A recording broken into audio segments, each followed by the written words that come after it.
So first up is a segment we're going to call "To Tweet or Not to Tweet."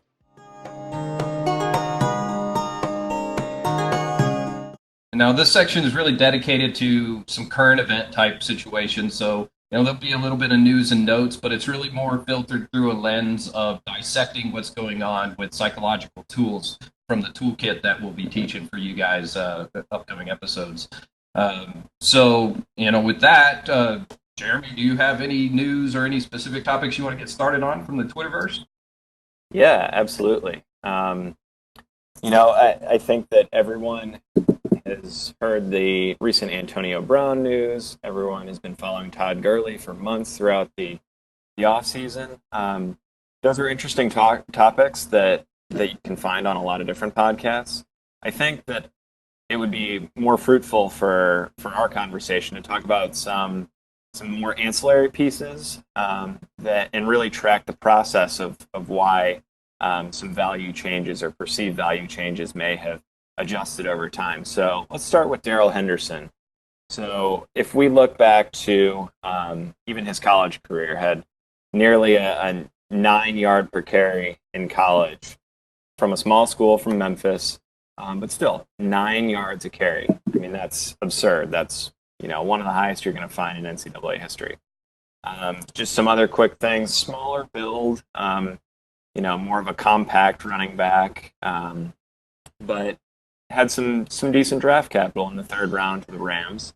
But then another variable is that he's behind Gurley, and so even with just some of these background characteristics before we really look at a ton of dynasty value, there's some things that you can like a lot. There's some things that you might not like as much. But the idea is that you can perceive all of these variables any way that you want. But you can't really argue some of those, basic kind of even demographic characteristics of it.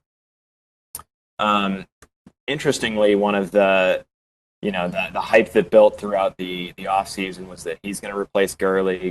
Gurley's arthritic knee is going to make sure he doesn't play again. And then Darrell Henderson bumps up from the maybe mid-second, late first round of a dynasty rookie draft all the way to near the top of the first round. Mm-hmm. And saw him go at 3, 4, 5 in a couple of different drafts. Right. Yeah, and you say that's crazy. Some people that may have loved him as a prospect were drafting him there before. Maybe they didn't need to do that, but they were. They loved him as a prospect. But you can already see where there's a significant change in perceived value. And again, I say perceived value because we like to make value into this concrete characteristic, this concrete variable, but it changes every single day based on who's drafting. If we look at ADP, rankings, who's the ranker, what website is it, how recent was the news that came out. All these things make that perceived concrete value much less concrete than it actually is. And so it's that old beauty is the eye of the beholder. And so while there was a perceived value change, I think some of that has changed recently when the Rams' first depth chart comes out and he's listed as fifth. Some of that may be some just some old coach tendencies where you want to light a fire under the new rookie, but a lot of the coach worshippers love Sean McVay's approach where he doesn't necessarily think the same way that some of the more old curmudgeon-y coaches do. And so, that likely pushed him back down to the maybe end of the first round. Maybe not the overreaction that pushed him way back into the second, but it's just interesting to track these sort of, progression of the news and really trying to figure out, well, is any of this noteworthy? Is it just us reacting every week, every 2 weeks, every month to create these, quote unquote value changes? And I think it really brings us to kind of a psychological perspective where there's some research behind attention and the variables that contribute to attention. I'm gonna go aside here. I do think it's pretty interesting that you got cold feet in talking about Antonio Brown. Come on, man. Come on, man. Sorry, too soon. No. Anyway, the the Antonio Brown thing. is kind of interesting. I'd like to circle back to that just from one aspect, but another interesting side note when you compare Daryl Henderson, I think a lot of people are not paying attention to one of the main storylines that I see in the Daryl Henderson situation, which is Tony Pollard. Tony Pollard is literally a teammate of Daryl Henderson. They played in the same backfield. Tony Pollard, I believe, may have actually had a higher yards per carry. If he didn't have a higher yards per carry, it was close. He had a 9.2, I believe, in college, and he's a slightly bigger back. He doesn't have some of those issues that Daryl Henderson had. He was the guy that really started to get attention at an earlier clip in the draft process, and so he got second round. But the Cowboys in the fourth round, when they picked Tony Pollard, there was a slew of people that were on the board that all the pundits were thinking, oh, the Cowboys need to go this way, they got to go this way, they've got to go that way, and they go after Tony Pollard, and they were tickled. They didn't wait. That pick went in. There was no change in the pick, so I monitor that stuff. I pay attention to the draft big time. But I also literally follow the Cowboys and their war room because they're fun about that, putting that on TV the entire time. But now I find this as an interesting side note to this conversation because in the beginning you're talking about Daryl Henderson and he's some people are going, oh, he's a sneaky second round pick, or maybe I'll grab him if he's available at the end of the second in the rookie draft. I'm going after him, no problem. Okay, now I might sneak him into the first, and then all of a sudden Gurley's knee, and I might be problematic, and okay, top three, top five, he's going way up there, and now it's settled back down. I believe he's kind of fallen back into pace, targeted more by Gurley owners, so I think that kind of a thing as a handcuff causes an issue. But now, one of the things that I have seen that is very close to the situation we're talking about here in our main segment. Now you've got Tony Pollard hitting the spotlight when he wasn't during the rookie drafts, and I targeted Pollard in several drafts because he was virtually free. So you could go after him with your third, fourth round picks, and everybody else is like, okay, Tony Pollard, who's that? I don't even know. But they're thinking, well, Ezekiel Elliott, he's a main three down running back, right? And that's a term. That's one of those things that if Twitter erupts with third down running back or a phrase like goal line back. We're going to use him in goal line situations. All of a sudden, that boom, that perceived value skyrockets through the roof. So now you're hearing murmurs after game one of the preseason last night that, Jerry Jones mentioned that Tony Pollard could handle third down running back duties. And what you'll see now is rookie drafts going in dynasty leagues that happen now. And I'm sure there's not that many left. I mean, most people have already done their rookie drafts, but you'll see those two, I believe, will start to equalize. You're going to see Tony Pollard up there in the top of the second round or early first round just because, man, I mean, they're saying good things about him, and he's obviously the running back to own behind Ezekiel Elliott all of a sudden.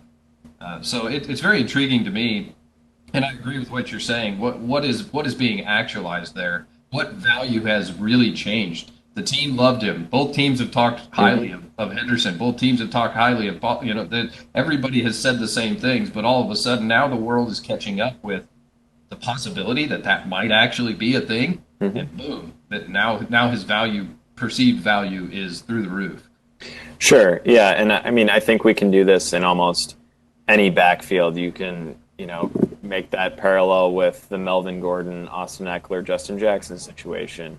You can even look over in Philly and look at Jordan Howard, Miles Sanders. Now, I think you're hard-pressed to find a Jordan Howard believer anywhere, but, you even see Miles Sanders slipping throughout minicamp and in between minicamp and training camp because, he had a hamstring injury that they were, playing it safe with, which makes a lot of sense with, a highly invested back that you see as a part of your future. And does that mean that Miles Sanders isn't going to see the field at all? No. Does that mean that Jordan Howard is worthless? Probably not. I mean, I don't like him as a prospect, but I think that again, beauty is going to be in the eye of the beholder. You can make a case for just about anyone in fantasy football except maybe Josh Doxson.